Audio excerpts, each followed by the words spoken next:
Jersey, New York, they kind of close, and these are really important cities in the U.S. And it might be a sign of impending attack. So the United States Security Service must still, be on guard, and their inability to be able to trace the origin of these drones might erode the public trust in the government, the government's capacity to be able to protect civilians as well as military facilities.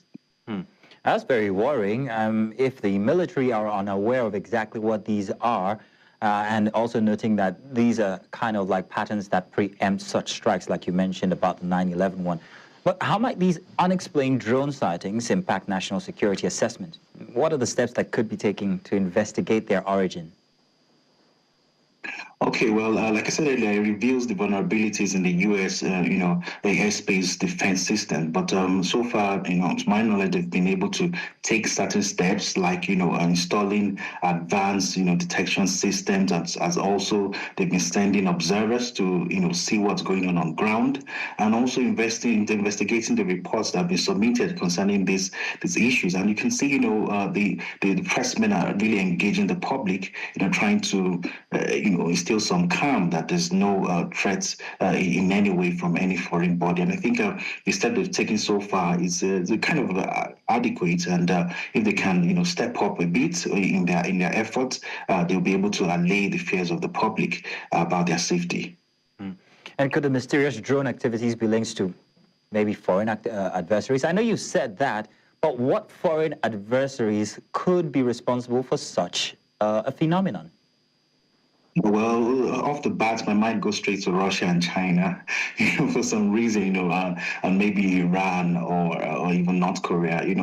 These are countries that have been at loggerheads with the United States. And, let's think of when United States supports Israel a lot. And when Iran was going to attack Israel, I think a couple of months ago, they sent hundreds of drones to the airspace, and they were able to block them down because they have this area defense system called the Dome. Iran seems to like drones a lot. So off the bat, I think because they've been at loggerheads with the United States, and they have a lot of vendetta and a bad blood with the U.S., being that they killed some of their leaders and things like that. They've been looking for ways to revenge and even assassinate the president-elect and things like that.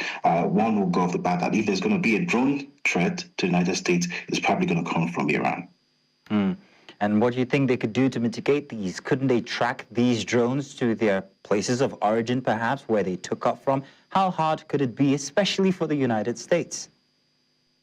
Well, there's still a couple of things that could be done to ensure as much as possible that this doesn't repeat itself or in a way that cannot be managed. There are a couple of things they can do, for example, ensuring as much as possible that every drone is registered and they contain, tracking systems.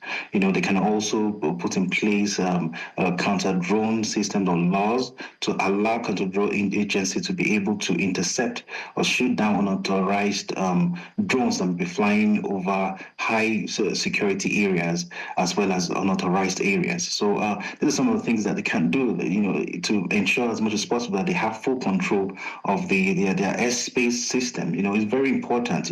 Land, sea, the air. These are really these are territories for combat. And it's very important that the United States puts everything in place right now, especially this festive season, to ensure that the lives and property of civilians are well protected. Bolu, I want to say thank you very much for giving us your expert opinion. And if you do run into any of them, do remember to tell them you come in peace. Or at least they should tell you that. Thank you, Bolu. Thank you, Bobby. In South America,